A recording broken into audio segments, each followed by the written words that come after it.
you've been in the experience, they give you something and say, see, in 72 hours, if the thing does not improve, come back. So what does that mean? They're trying to. I remember in my village, where I used to live in Jordan, in that village at that time, there's no doctor, no permanent doctor. And there's nothing like here called NHS. Then a doctor came to the area. And the whole village maybe, and the surrounded villages, maybe all of it, 1,000 people at that time. So what he started to do, the people will come and he will write the prescription and he will say, okay, go take it and come back to me in a few days, 3 or 4 days. I cannot remember how many days now. And the people will go, will take the medicine, then after 3 or 4 days they will be cured. They don't bother to go back to the doctor. Because when they go back, they have to pay again.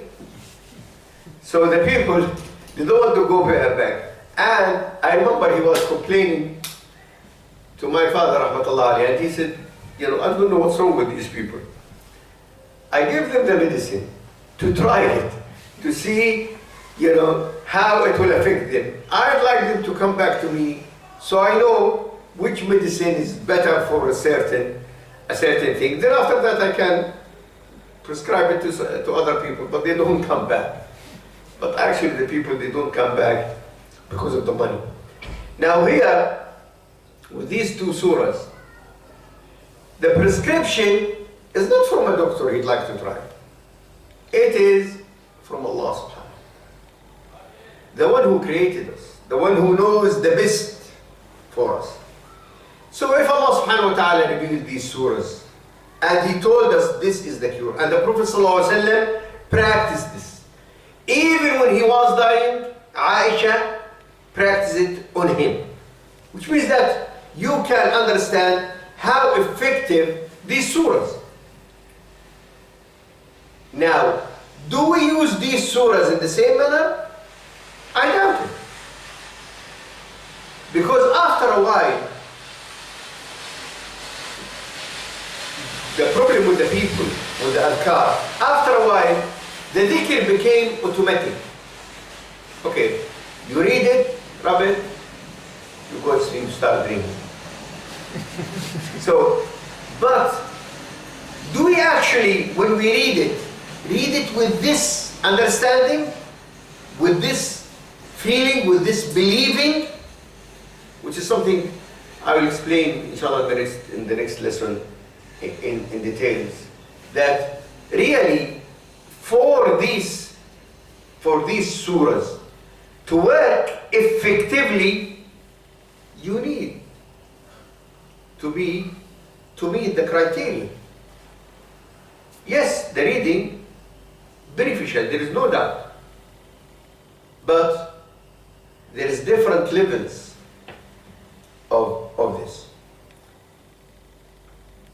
What time is it? Here? 7:50. 7:45, 50. 7:50. 7:50. Sure. The difference between here and Luton, 10 minutes. What time you pray? Today I think 7:40. 7:40. It should be 45. Yeah, it should be 45. What does it say? It says 7:50. 50.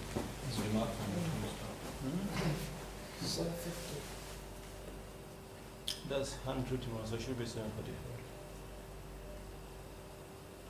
7:50. Okay. Fine. Okay, then we have time. Okay, so I will explain this in a minute, but I'll tell you other occasions that we read these surahs. Again, عقبة بن عامر رضي الله عنه قال أمرني رسول الله صلى الله عليه وسلم أن أقرأ بالمعوذات في دبر كل صلاة رواه أحمد والنسائي. So عقبة, you remember the name now? You see how many hadiths? So he said, the Prophet ﷺ ordered me to read al-Mu'awwidat after every salah. And النبي صلى الله عليه وسلم he said لعبد الله بن خبيب قل قال ما أقول قال قل هو الله أحد والمعوذتين حين تمسي وحين تصبح ثلاثا تكفيك من كل شيء. So النبي صلى الله عليه وسلم he said to Abdullah ibn Khubayb, say, I said to him, so Abdullah he said, what shall I say?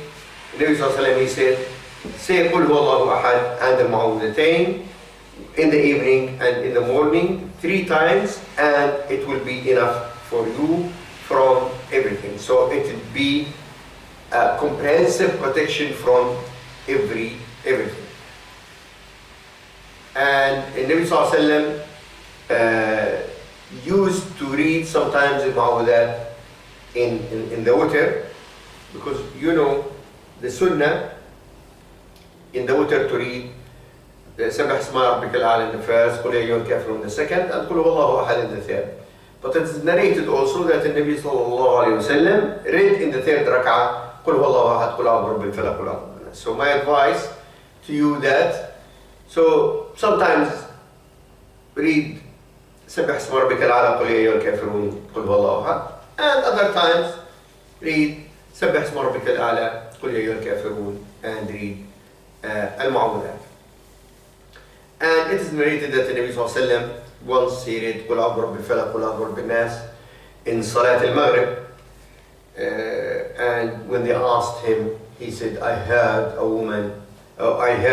the crying of a baby, so I thought that woman will be, have fitna, or that she will not concentrate in her salah because of the crying of the baby, so I shortened the salah.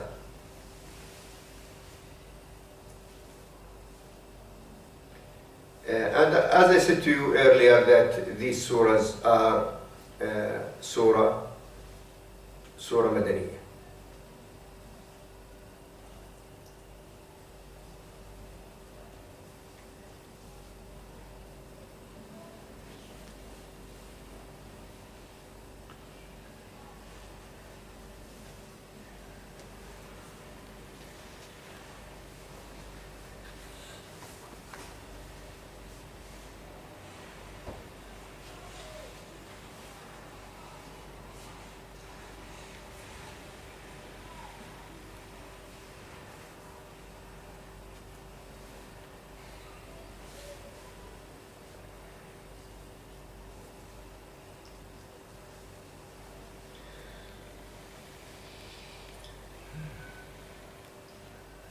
So the surah al-Falaq started with قل أعوذ برب الفلق من شر ما خلق. And obviously here Allah subhanahu wa ta'ala is addressing Muhammad sallallahu alayhi wa sallam particularly here, and after that he is addressing every believer who's reading this. And if you remember, I mentioned this when I spoke about Surah Al-Kafirun, and this is one of the proofs that this Quran is from Allah subhanahu wa ta'ala, because if it is from Muhammad sallallahu alayhi wa sallam, he will not say قل أعوذ برب الفلق قل يا أيها الكافرون قل هو الله. He will say أعوذ برب الفلق أعوذ برب الناس الله أحد, and so on. And this happened, they asked about this. قال زر بن حبيش رحمه الله سألت أبي بن كعب رضي الله عنه عن المعوذتين فقال سألت رسول الله صلى الله عليه وسلم فقال قيل لي فقلت فنحن نقول كما قال رسول الله صلى الله عليه وسلم. So Zir ibn Hubaysh, one of the Tabi'in, asked Ubay ibn Ka'b رضي الله عنه عن معوذتين, why there is قل in them, because it is ista'adha, why there is قل. So Ubay ibn Ka'b, he said to him, I asked Nabi sallallahu alayhi wa sallam, so he said to me قيل لي فقلت, Allah subhanahu wa ta'ala said to me قل, so I said قل. So simple. Allah subhanahu wa ta'ala said to me قل, and I said قل, and then Ubay ibn Ka'b, he said, this is why we say as the Nabi Sallallahu Alaihi Wasallam is, as the Nabi Sallallahu Alaihi Wasallam said. So what أعوذ means? أعوذ means I seek protection, I seek refuge. And generally speaking, you will not seek refuge from one similar to you. You seek refuge from someone who can do better than you. Like the child, if a child walking in the street and there is any danger, even a car or someone, so what he will do? He cling to his mom. Why? Because he believes that the mom can protect him. He will not try to seek protection by his younger brother. And you will see the people when there is danger, for example, they try to go to something where they seek, they feel safe. So here, الاستعاذة generally or originally, the one who will do it, the one who feels that he needs help from someone else who can provide this help. So here we order to seek protection. From whom? There is two words here. The first one is Rabb. But Allah subhanahu wa ta'ala didn't mention Rabb by itself. He mentioned it and linked it to Al-Falaq. And there is a reason for this. Mention the word Rabb is to make you feel relaxed. Because the word Rabb, Ism Rabb, is linked with looking after. Linked to Ar-Razzaq, the one who provides, sustain. Rahman, Rahim. So, the one who created. And because he created, he will look after you. And part of looking after you is protecting you. Part of his Rahman is to protect you. So this is why the word Rabb. And the other word meaning Rabb, Al-Mutasarrif, Al-Malik. He is the one who has full control and full ownership. Rabb what? Al-Falaq. Now Al-Falaq has different meanings. One of the common meanings is As-Subh,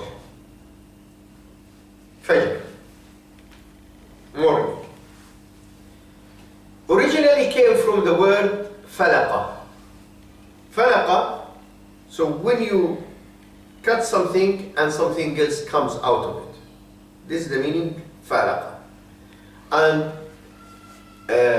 Al-Falaq in itself mentioned only in this surah, and Faliq mentioned twice in the Quran.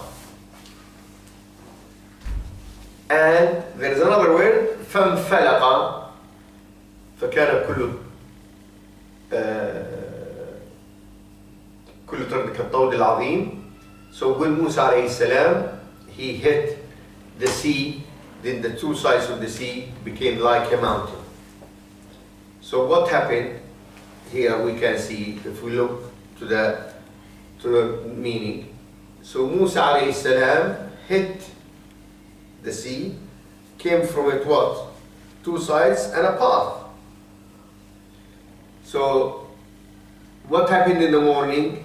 That Allah subhanahu wa ta'ala will order or put the system that the dark will go, and now a new thing comes. What's the new thing comes? The light. So this is the original meaning of al-falaq. And Allah subhanahu wa ta'ala, he said, فَالِقُ الْحَبِّ وَالنَّوَى. Al-hab wal-nawa. Now when you put seeds, there's two types of seeds. You know, like the dates, this big one, or the almonds, or the peach. You'll have the big one, and you put it, and subhanallah al-azim, it becomes a tree. And also you put the seeds, like the wheat and barley and other things. So Allah subhanahu wa ta'ala said, He's the one who will break this and bring it from it what? Different things. So you put a seed and come from it what? A plant or a tree. فالق الحب والنوى. And he said فالق الإصباح. The same. The one who will break the dark and bring from it the light. This is the meaning of al-falaq. So al-falaq is more than the morning, because the common meaning that you'll find it in different tafsir or different translation goes straight away to the dawn, to the morning. But actually it is more comprehensive than this. It is when you bring a new thing from other things, and it is related to the light and bringing life. So when we say فالق الحب والنوى, it is to do with bringing life to these plants and to these trees. And al-falaq also, because it comes with nur. So this, and it is related to the nur of Allah subhanahu wa ta'ala, which comes to the hearts of the people and guide them to the straight path.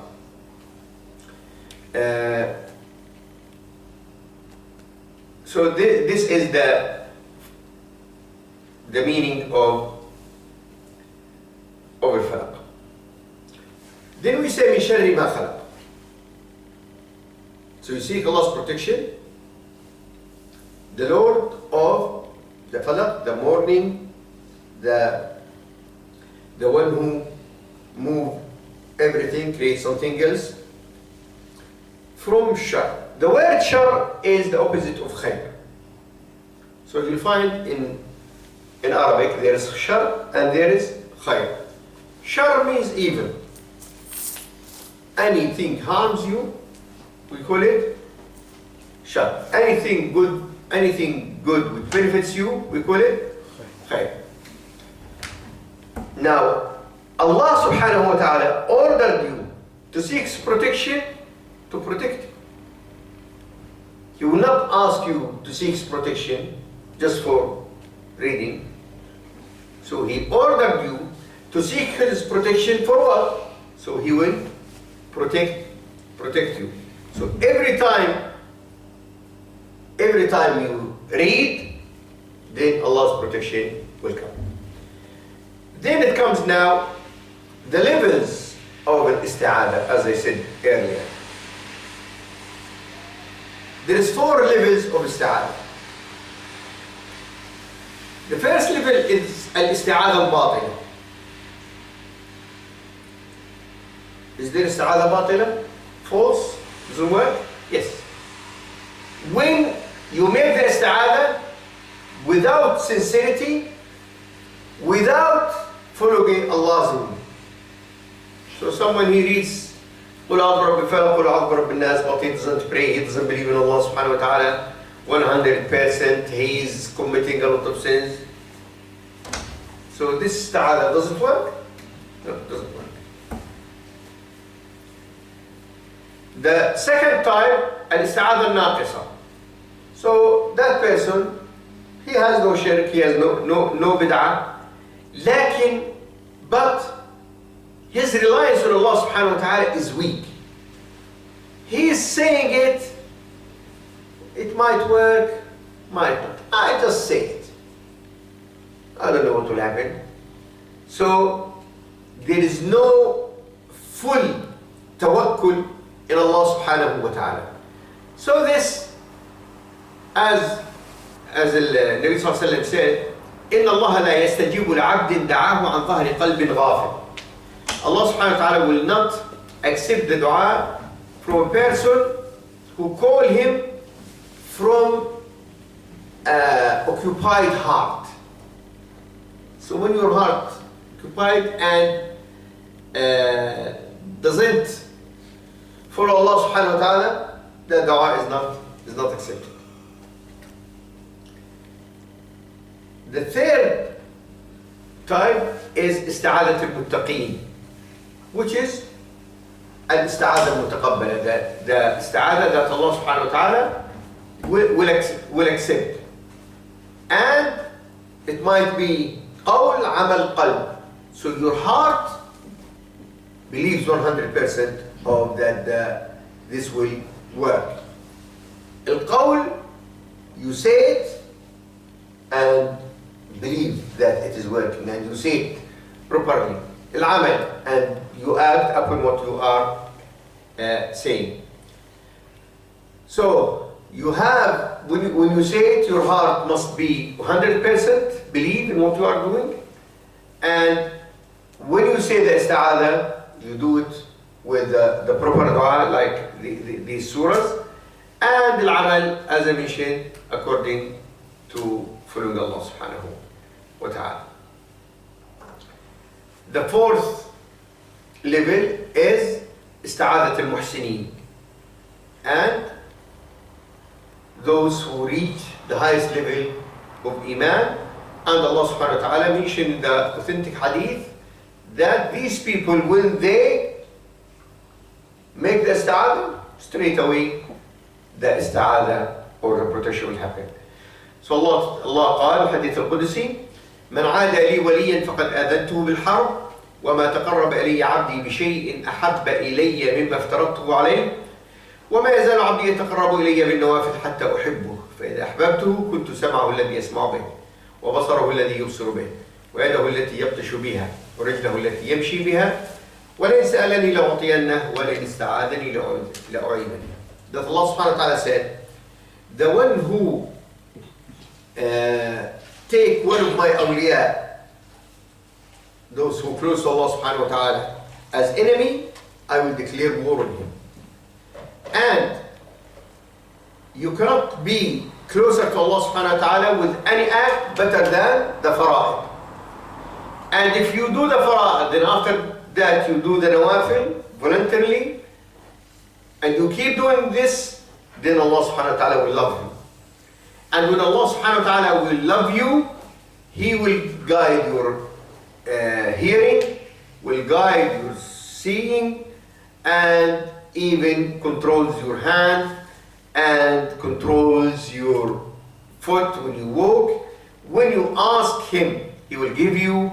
When you ask His protection, He will protect you. This is the highest level which we ask Allah subhanahu wa ta'ala that all of us will reach it, insha'Allah ta'ala.